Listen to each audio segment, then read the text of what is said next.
Hello everyone, this is Mr. Lawback. In this video, I want to go over the presidency of John Adams. So I will discuss the presidential election of 1796, the XYZ Affair, the Quasi War, the Aliens and Sedition Acts, and the Kentucky and Virginia resolutions. First, let's talk a little bit about John Adams. So John Adams was from the Boston area. He was the second president of the United States. You'll remember that he was the vice president under George Washington. He was a well-known lawyer, and he actually defended the British soldiers following the Boston Massacre, successfully defended them. He ended up becoming a diplomat. He was a Federalist. Probably one of his most important actions as president was he appointed John Marshall to the Supreme Court, maybe the most impactful Supreme Court member ever. So let's talk about the presidential election of 1796. The election illustrated how divided the country had become and how the party system, deplored by Washington, was already established. John Adams, the Federalist, was elected president with 71 votes in the Electoral College. And Thomas Jefferson, whose followers would soon be designated as members of the Democratic-Republican Party, was elected vice president with 68 votes. Thus, we had a president and a vice president from two different political parties. This would change a little bit later with the 12th Amendment, where the president and vice president would run on the same ticket. The main issue of John Adams' presidency was dealing with foreign policy and the United States' attempts to avoid involvement in the European war between France and England. John Adams wanted to follow the lead of President Washington and stay out of foreign entanglements. In reaction to the Jay's Treaty and the apparent closeness of the United States to England, the French began interfering with United States shipping. In 1797, President Adams sent 3 envoys to negotiate the United States-French differences. He sent Charles Pinckney, Elbridge Gerry, and John Marshall. In Paris, the French Foreign Minister, Charles Talleyrand, delayed negotiations and sent 3 representatives, who were later designated as X, Y, and Z, to seek bribes and a loan for France. 2 of the American envoys immediately returned home. A record of the French actions, which became known as the XYZ Affair, was made public in early 1798. There was a strong reaction against France and talk of war. Defense measures were taken, including the establishment of the Department of the Navy. Now, without a doubt, the XYZ Affair angered many Americans, those especially that were against France. A mantra from this time, millions for defense, but not 1 cent for tribute or for the bribe that Talleyrand had asked for. This meant that the Americans would rather pay millions of dollars to defend their country, but not 1 cent towards a bribe in response to the XYZ Affair.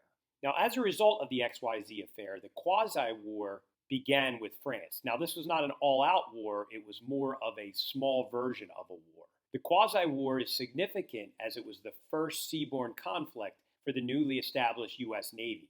It was the first action by the United States to protect its shipping abroad.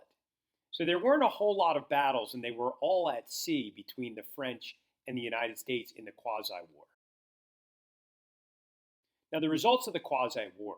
It strengthened the U.S. Navy, helped expand American commercial networks in the Caribbean, and enabled the development of military power necessary to protect these networks. However, the Quasi-War also had a negative effect on political relations between the Federalists and the Democratic Republicans, the first 2 political parties in the United States.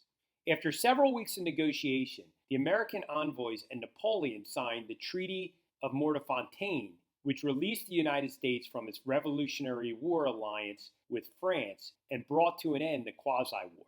You'll remember how important the American-Franco alliance was during the Revolutionary War for American victory. Now, after this treaty, the United States and France were on good terms. The Alien and Sedition Act.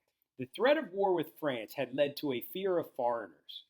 Many leading Democratic Republican writers were foreign-born, and they were pro-French.